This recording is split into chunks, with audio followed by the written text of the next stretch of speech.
Welcome! Today I would like to talk to you about a game which I played in the Belgian League against Belgian international master Stefan Beukema.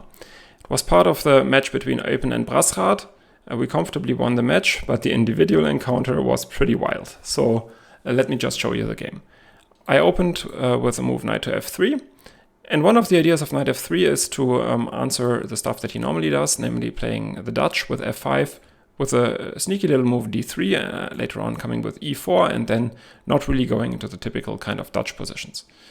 So for that reason, he decided to play d6. He had played this once many years ago, but I was not really expecting him to go for that instead. Yeah? So d6 basically forces me to go d4 to avoid e5, and now he tried to transpose into the Dutch. But I think this is not necessarily the best way of playing the Dutch against d4. Normally you play knight f6 first and g6, because here I have the move knight to c3, threatening an immediate e4. Basically forcing black to go knight f6, and now I have bishop g5. And yeah, in this position, the typical move is knight to bd7, but I think also this position is slightly better for white. Instead, my opponent went for the move e6, which is extremely risky, also seems quite passive to be honest, allowing me to grab the center now with e4, making use of this pin on the queen. He took, I took back, and now he went for bishop e7. I think white has here different options of getting an advantage. One option is to just go for knight to g3. Keeping all options open, kind of, not exchanging anything, because I mean my opponent has less space, so not exchanging makes a lot of sense. Maybe later on coming for an h-pawn push, so that's definitely a decent option.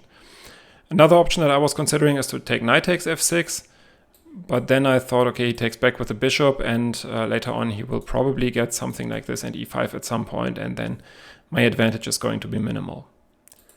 Thus, I think I went for the most principled continuation, namely taking with the bishop on f6. Yeah, and now, I mean, he has the pair of bishops, but I have already 3 pieces developed, and I have also an advantage in the center, so I think white's position is preferable. He went for knight c6. This is pretty clear. I just go c3, protecting the d4 pawn. And now I was expecting castles, but instead he played the move bishop to d7 first. And clearly we were both out of book already by this point.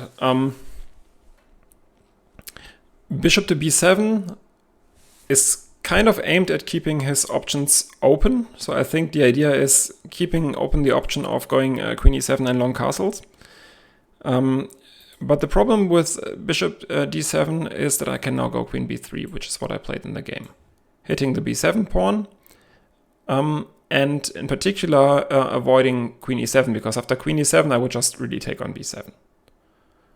And so for that reason he decided to now go castles.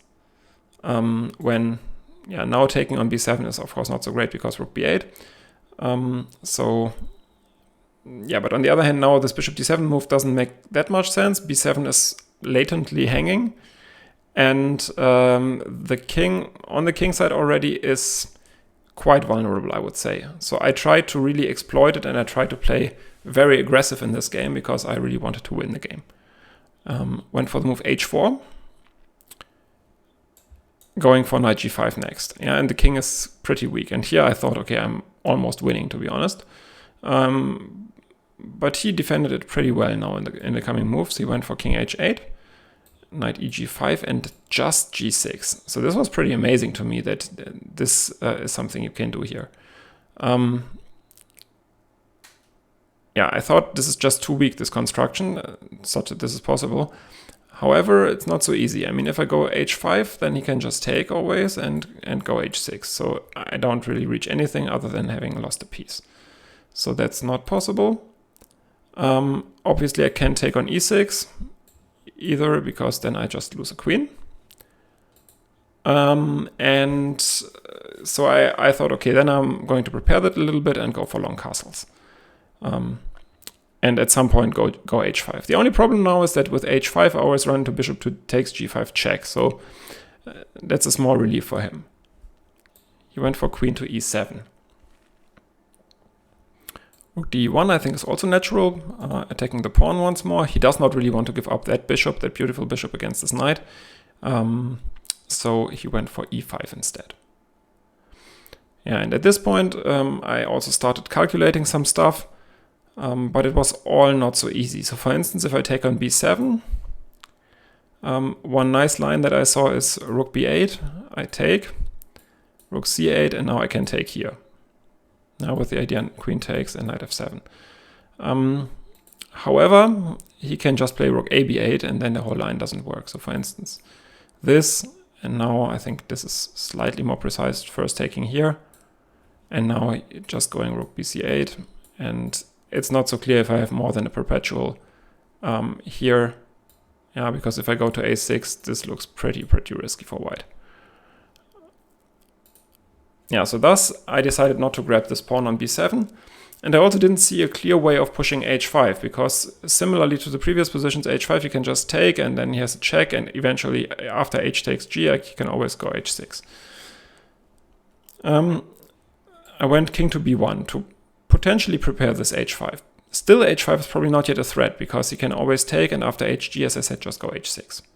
For that reason, he just went for b6, protecting the pawn. And I went for the move queen to c2, putting more pressure on his king. Rook ae8. Yeah, and now it's kind of the first bigger decision point in the game,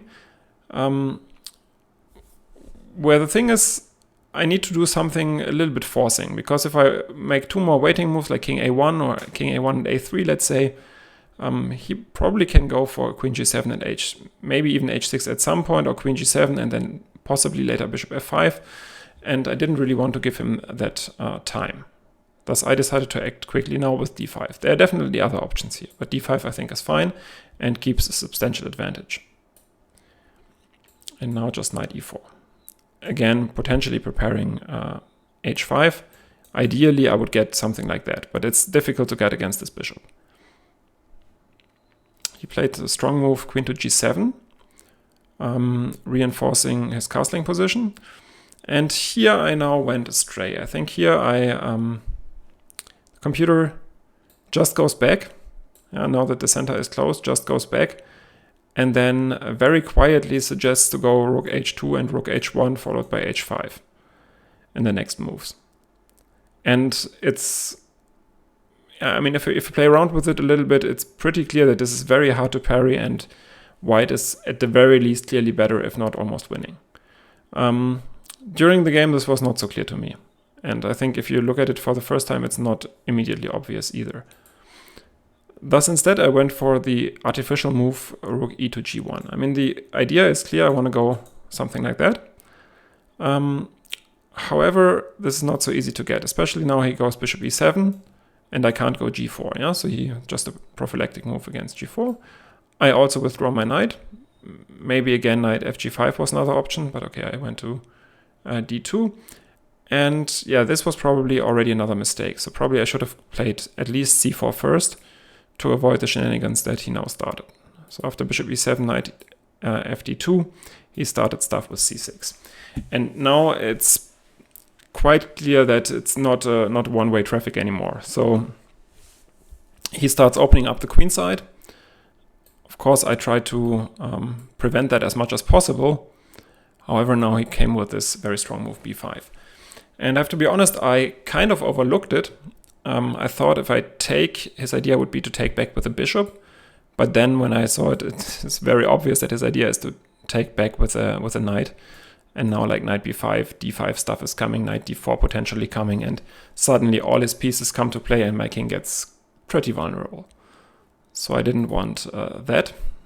Thus I decided, okay, if he attacks me on the one wing, I should strike back on the other wing, and went for h5. Okay, I think he has logical moves here, just b takes c. I was flirting with the idea of going knight c4 for a moment, with something like that. But unfortunately, so I mean, the point is if he goes something like queen g6, maybe I can go knight e3, and then there's a lot of pressure on the king. But the problem is he can just take on e4, takes, and then has this very annoying move h6 again. Yeah? So for that reason, I decided not to go knight c4, but instead went for bishop takes c4, and was already pretty low on time because I calculated a lot of these lines during the game. And yeah, my time management was not very good, to say the least. g5. And here I essentially blundered the pawn. I just played knight to c3. I wanted to regroup the knights and to take back with a knight on d5 if I get the opportunity. The computer gives queen a4 instead and says white is still better. And now after g4, computer gives move rook king to a1.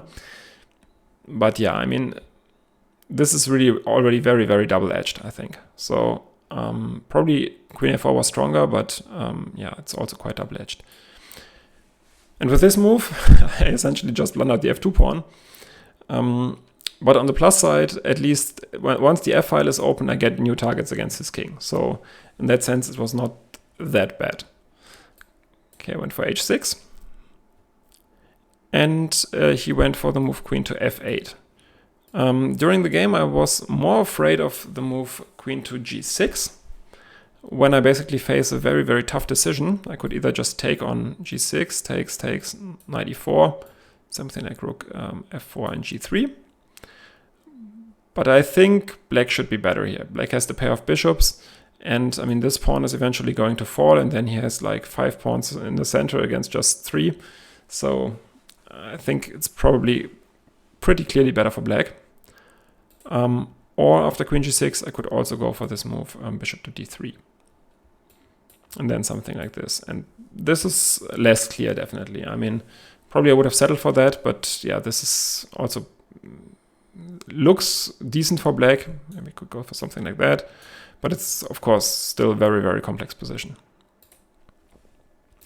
Instead, he went for queen f8, keeping an eye on the pawn on h6 as well and not allowing me to trade pieces. I think he was also counting on my clock situation a little bit here.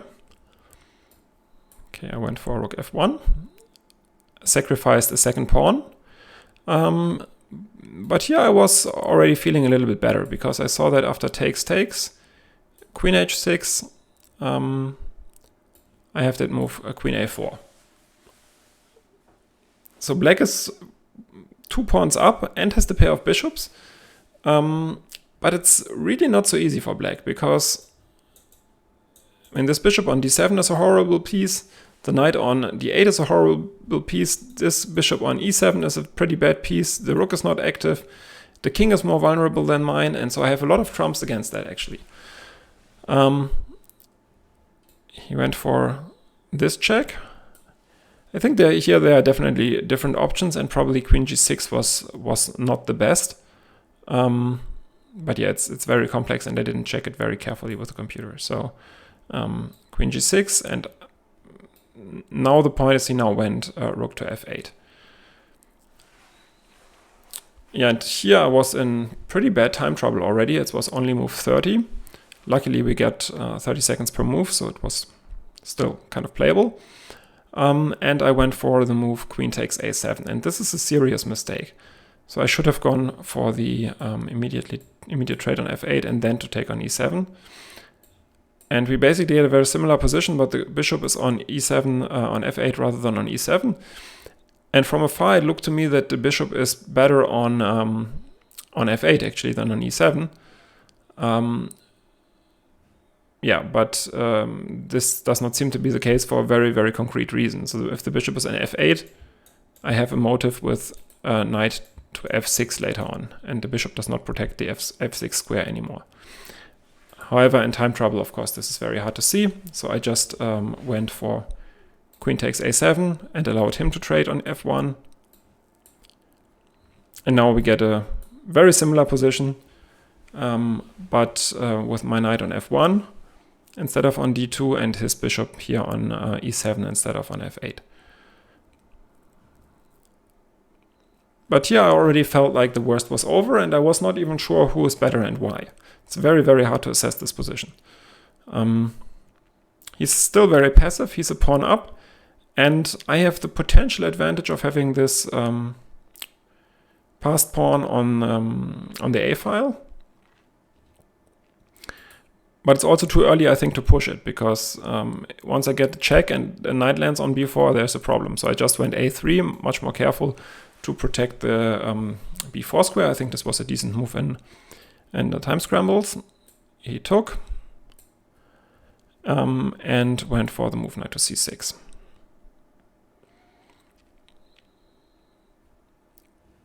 Attacking my queen, so I went queen to c7. And now here he went knight to d4, which looks, I think, very natural. You develop another piece. However, the computer doesn't like the move, and it says queen to d8 is better. And during the game, I had planned to go queen to b7. However, this does not really work due to knight to a5. And now he manages to exchange the bishop, which I should not allow him. So probably after queen d8, I could already think about transposing to this endgame. I have two very active knights against these bishops. But yeah, also this position is extremely hard to judge who is better and why. I think, according to the computer, black is better now. But yeah, obviously it's far from clear who is going to prevail in a practical game. Okay, but in any case, queen d8 here definitely was the better move than what he did in the game. Namely going for this knight to d4, which allowed me to take. And now at least my game was very, very easy. I went knight e3, threatening knight to d5. And yeah, I thought now I'm doing fine. And he's pinned, of course. So he went knight e6, trying to remove the pin. And probably at this point I missed my last chance for an advantage. I took on e6, which is a mistake. Instead, I should have gone for this move, queen b8 check. But this was very, very difficult to see, especially in time scrambles, because the computer wants to just trade now on f8. And to just play this position, a pawn down, but the computer says white is better and black is fighting for a draw. So as a sample line, I mean, I will go b4, h5, and yeah, so after something like 96, I don't know if I should take or not. Yeah, the computer gives long lines here and says white is slightly better, but yeah, I don't know. I mean, like a4, and sometimes computer gives these two pieces again, or one of these pieces against one of these against both of these pawns, and then probably it's still within the drawing margin. But yeah, it's of course quite complicated to evaluate queen b8 here in advance. Especially since during the game I thought, okay, bishop e6 looks pretty strong. He's going to take back, and I just go queen d8, picking up another pawn. I keep the strong knight. But the issue now is that his king gets to a much better square. Took, and he now lands on f7, which is a much, much better square than the square on h8. And he has full control over the light squares, and so I will not get much more than a perpetual now. Yeah, so, and during the game I went for the move g4, potentially preparing knight f5, but after queen f6 I gave a check, and he played that move, and now it's clear that yeah, white is probably not better anymore, so I went for the move queen to h1, and I offered a draw, which my opponent accepted. Let me show you one sample line, which I thought would be the most logical line. Queen d3. Yeah, I thought queen d5 and exchanging pieces is definitely not a good idea with the knight, especially since I lose g4. So I thought I would have to go back, and then if he goes back, it's clear that it's just a draw by repetition. But I think he also cannot really do much else, because here he gets a lot of checks, and then it's also just a draw. So from that point of view, I think after queen h1, the draw agreement was absolutely reasonable, and I think it would have ended in repetition in a few moves anyways. Yeah, so as I said, a bit of a wild game. I missed definitely missed some chances. I mean, the opening was pretty bad, I would say, by him. But if you're an international master and you can play these kind of openings, it also means that you're a pretty strong player. So that's what he showed. He was very resourceful afterwards. And yeah, then I think in the time scramble, we both had some chances. He could have gone for this queen to d8. Maybe also the queen g6 check was not ideal, and he could have had some other chances there. I could have had some chances with this queen b8, with a very hard to see transposition, where I'm a pawn down in a minor piece endgame, but still probably at least better. And yeah, there were a lot of transformations and very, very interesting games. So I think in the end, a draw was the fair result in terms of how well we played the game. Yeah, I hope that you enjoyed it as well, and see you for the next one.